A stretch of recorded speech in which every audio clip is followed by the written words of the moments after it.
Nintendo Switch! How's it going, everybody?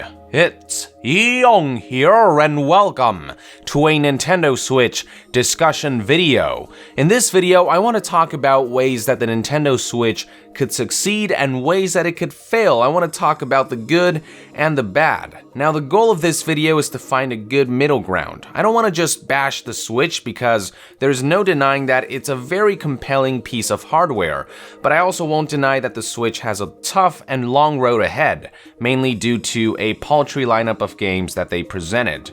So the one question that I'm hearing a lot is, why would people buy a Switch despite its $300 price point? I mean, you can get a PlayStation 4 and Xbox One for a little cheaper, and it includes a game, and it's got a bigger library of games. So why would anyone want to shell out that kind of money for a device like this, which is less powerful? Well, the way I like to look at it is that it's the same as asking, why would people buy a gaming laptop over a gaming desktop? Gaming laptops are generally much more expensive than their desktop counterparts, and more often than not, they are weaker in power. You know, I see this a lot when somebody goes to a forum and says, hey, can you recommend a gaming laptop to buy? Somebody will come in and go, yo, bro, I could build this in desktop form for much cheaper. And those people, I think, are missing the point. Some people are willing to pay a little more for a gaming laptop because of the convenience of portability, and to make a device portable while being as powerful as some of these gaming laptops are, it takes a considerable amount of engineering, and that comes with a premium cost. And again, it's a matter of preference. Is portability something that you're seeking? For me, for example, I'm a YouTuber, and maybe on the go, when I'm on a road trip or when I'm at E3 or something, I want to get some work done on the go. For that purpose, a gaming laptop that's powerful, that can edit videos and play games, is very useful for me. And for me, it's worth paying a little extra for that.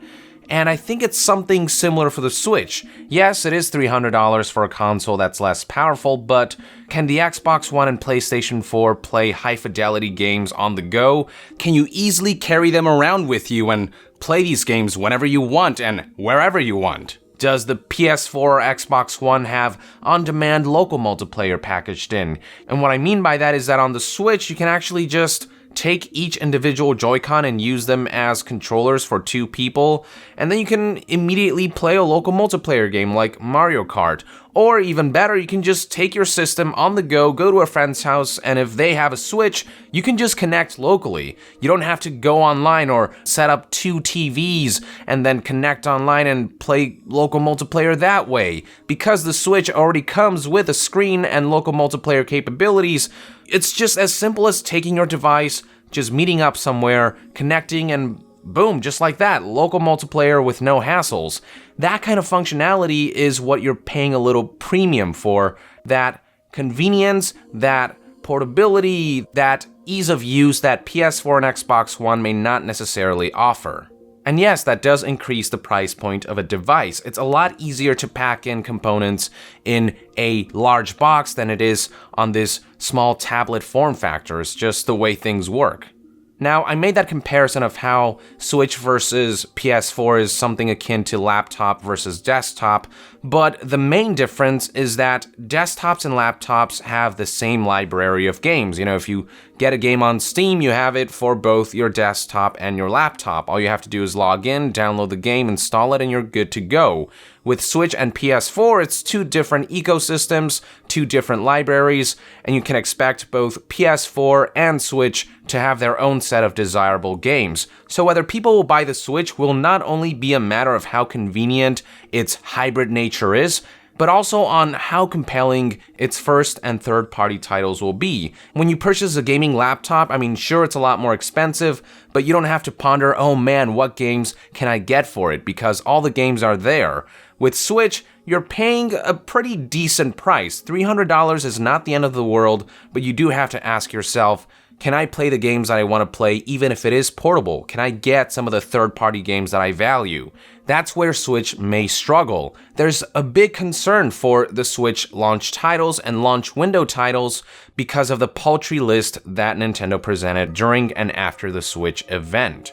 To put things into perspective, let's compare launch titles for Switch versus the PS4, Xbox One, and Wii U. So here's a list of PS4 launch titles. Very strong lineup, all things considered. So if you look at this list here, compiled by IGN, notable titles included Assassin's Creed 4, Battlefield 4, Call of Duty Ghosts, FIFA 14, Cross-Buy for Flower, Injustice, Gods Among Us Ultimate Edition, Just Dance 2014, exclusives like Killzone, Shadowfall, and Knack, Madden, NBA, Need for Speed Rivals, a pack-in game called Playroom, Resogun, Skylanders, Trine 2, and Warframe, a very respectable list. Next up, here is the Xbox One list of titles, which also released with a pretty decently strong lineup. So alongside the same major third-party titles as PS4's launch lineup, Xbox One also launched with some notable exclusives like Dead Rising 3, Forza Motorsport 5, Killer Instinct, and Rise: Son of Rome. Even Wii U had a pretty decent launch lineup when you look back at this list from 2012. Notable launch titles included Assassin's Creed 3, Batman Arkham City Armored Edition, Call of Duty Black Ops 2, Darksiders 2, Epic Mickey 2, FIFA Soccer 13, Just Dance 4, Madden NFL 13, Mass Effect 3, Mighty Switch Force, New Super Mario Bros. U, Ninja Gaiden 3 Razor's Edge, Nintendo Land, Rabbids Land, Scribblenauts Unlimited, Skylanders, Sonic All-Stars Racing Transformed, Tekken Tag Tournament 2, Trine 2, and Zombie U. Now, I will say that the problem with the Wii U lineup is that many of the third-party titles consisted of games that were released months ago, which is why they sold poorly.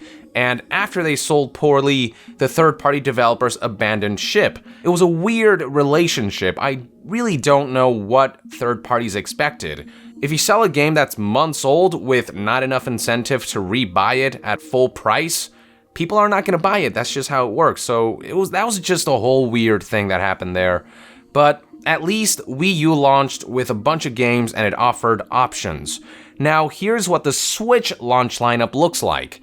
Yup, your eyes do not deceive you. That's a mere 5 games that the Switch will launch with. Those games are 1-2-Switch, Just Dance 2017, Zelda Breath of the Wild, Skylanders, Imaginators, and Super Bomberman R.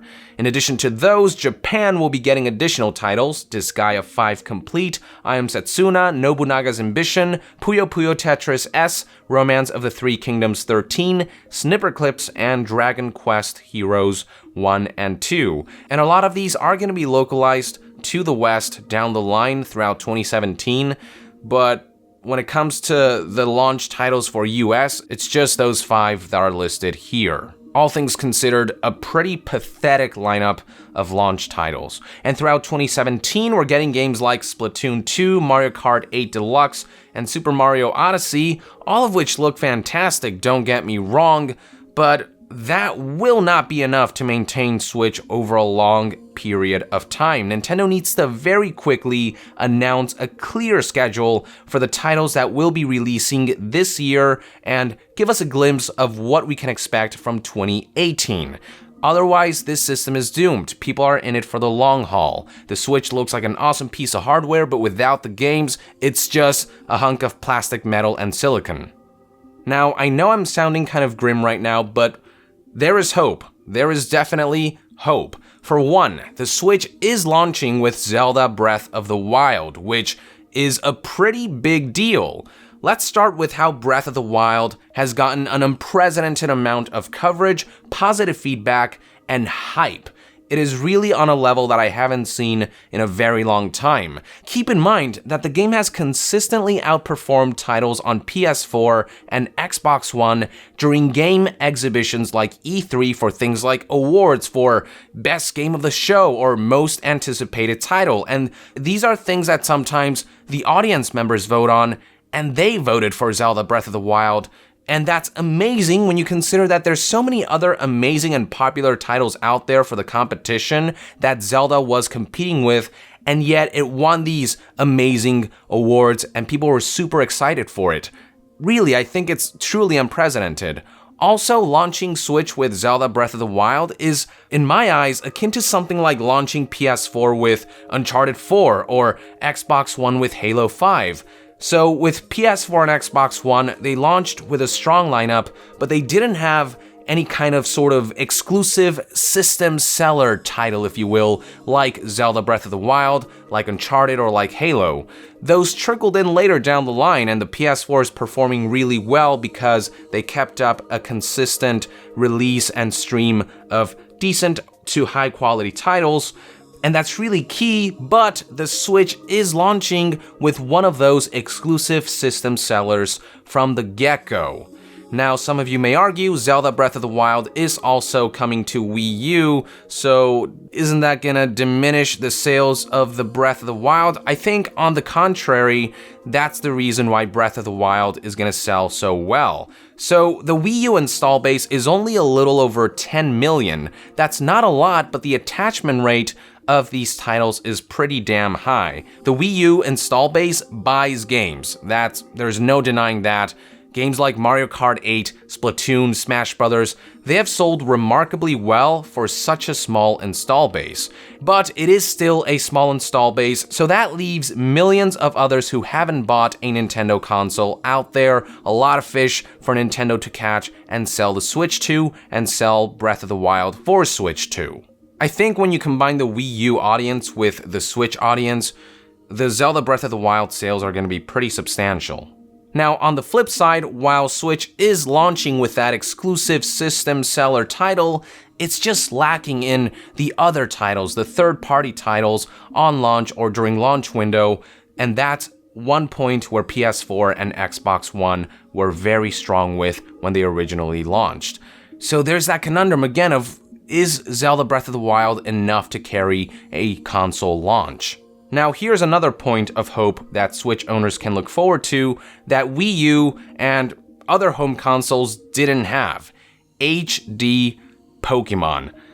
I mean, let's face it, Pokémon is plain and simple a system seller. I mean, it's part of the reason why 3DS did so well despite its rough launch. And it's an even bigger system seller than Zelda and Mario. I guarantee you that once Pokémon Stars, or whatever it's called, launches, Switch sales will pick up considerable steam. Keep in mind that this would be the first console and HD Pokémon game ever. That's a pretty big deal. Now, if they can keep the ball rolling from there on out, I think we might be looking at a pretty good, successful console. But again, that's the question. Can they keep the ball rolling? Will Switch be a good long-term investment? Will they announce enough compelling titles over the coming few weeks and during big events like E3 2017 to maintain constant interest? That's where Wii U failed. It had a strong lineup, and sales were actually very strong for the first few months. After that, it just took a nosedive. Third parties became non-existent, and Nintendo struggled to keep up with demand for titles by themselves. And that's what Switch can't afford to do if it doesn't want to repeat the mistakes of the Wii U. Now, there's no denying at least that the Switch hardware has resonated with gamers, and that's something you can't say for the Wii U. When it comes to the Wii U, the first time people saw this, they didn't even know what the hell it was. They didn't know if it was a peripheral for the Wii, if it was like a new controller for the Wii, if the Wii U tablet itself was the device, or if it's a whole new console entirely. Nobody knew what the Switch was. They were very confused. They didn't like how the controller looked so bulky and almost toy-like, but it's a very different scenario for Switch. People are looking at this hardware and going, this is sleek, this is some very well put together hardware. People love the way it looks, the way it feels, just a very positive outlook that Wii U didn't have, and that says a lot about the potential of the Switch. It's already off to a good start when it comes to word of mouth. It's just there's a lot of concerns behind it. With Wii U, it didn't even have great word of mouth from the get-go, in addition to the concern regarding the stream of games and third-party support and whatnot. And most important of all, people understand what this console is. They understand its hybrid nature. There's no confusion behind the messaging of what the Switch is all about. And that is pivotal. That's the one thing that Wii U didn't have. Wii U was a confused mess. Switch is very clear when it comes to its capabilities and its identity. So, in my humble opinion, there is very little doubt that Switch will do better than Wii U, although that's not that high of a bar to beat.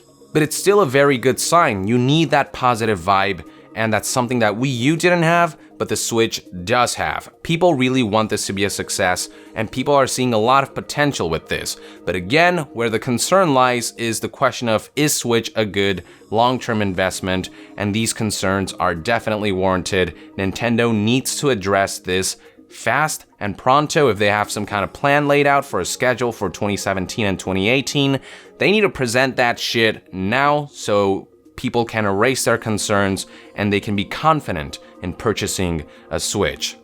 I think Nintendo's E3 2017 presentation will be pivotal. I think that event will define whether this console lives or dies.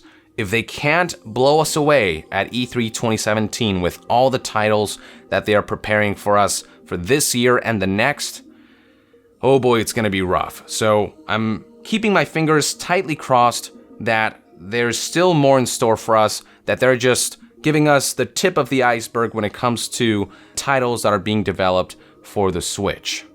Thus concludes this discussion video. Thank you for tuning in. Let us know in the comments below your thoughts about the matter. What do you think is strong about the Switch? What do you think it falters on? What do you think Switch needs to be successful? Let us know in the comments below, and to be further updated on all things Nintendo Switch, stay tuned right here on Young Yeah. I'll see you guys next time. Young out.